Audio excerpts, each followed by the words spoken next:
કે ભાઈ ગિરનાર દૂધધારા પરિક્રમા યોગની એકાદશી જેઠો 11 આવે છે। પછી આ એક ધાર્મિક પરિક્રમા છે, ઓછા પ્રમાણમાં માણસો હોય એ આ પરિક્રમા છે। કેમ કે આ ધાર્મિક એક દિવસની છે એટલે રસ્તામાં વરસાદ પણ આવે, કિચડ પણ હોય, અને એક દિવસમાં પરિક્રમા પૂરી કરવાની અમારી જવાબદારી હોય કે ભાઈ છેલ્લે લગી મારી ગાડી હોય પાછળ બોરદેવી, બધા માણસના 6-6:30 વાગે બહાર કાઢે, પછી અમારે પરિક્રમા પૂર્ણ થાય છે।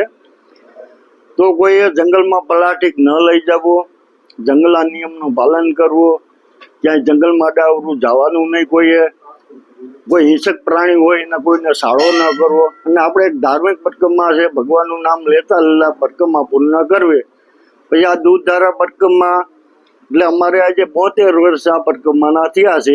ભગવતસિંહ બાપુ રેન્જર હતા વન ખાતામાં, આ એની ચાલુ કરેલી, લક્ષ્મણગીરી બાપુ, પછી અમારે રબારી હેઠમાંથી હતા અમુક બાબા, પછી તળેટીમાંથી હતા વેપારી બધા મળે ત્યારે દુકાળ પડ્યો હતો એટલે આ પરિક્રમા ચાલુ કરે, ત્યારે વરસાદ સારો થયો અને ત્યારનો વરસાદ ચાલુ છે ને આ પરિક્રમા સતત ચાલુ હોય। તો આજે રબારી લોકો દૂધ ઉપાડીને જાય, કાવડ લઈને જાય, દૂધ પૂરું પાડે, પછી ભવનાથ સમાજના અનેક સમાજનો આમાં ઘણો ફાળો છે, બધાનો સહયોગ છે।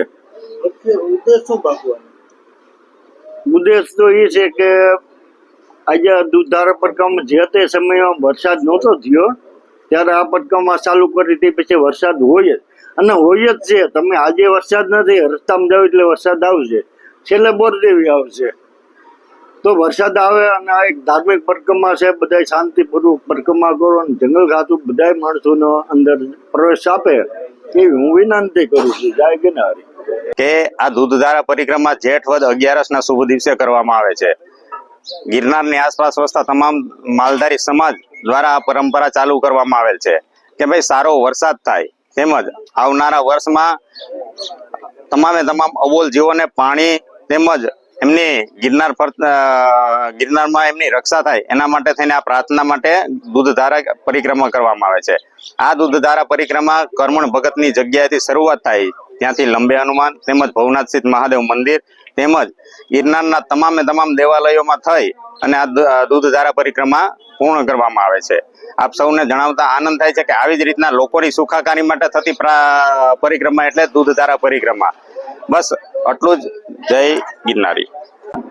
આજથી 70 વર્ષ પહેલા પરિક્રમા ચાલુ થઈ દૂધધારા, ત્યાં આરેફો સાહેબ હતા, ભગવતસિંહ બાપુ રાઠોડ, એના અષ્ટક અને ગામ લોકો અને રબારી લોકો નેસના અમારે અને ગામ લોકો સાધુ સમાજ બધે સાથે હતું। એ સમયથી અમારે પરિક્રમા દૂધધારાની ચાલુ છે અને આ વરસાદ સારો થાય એની માટે કે ભાઈ દૂધધારા આપણે ચાલુ કરીએ એટલે વરસાદ સારો થાય કે ભાઈ એ સમયથી ચાલુ છે અમારે અને હજી ચાલુ જ છે। બોલો જય ગિરનારી, જય ગિરનારી।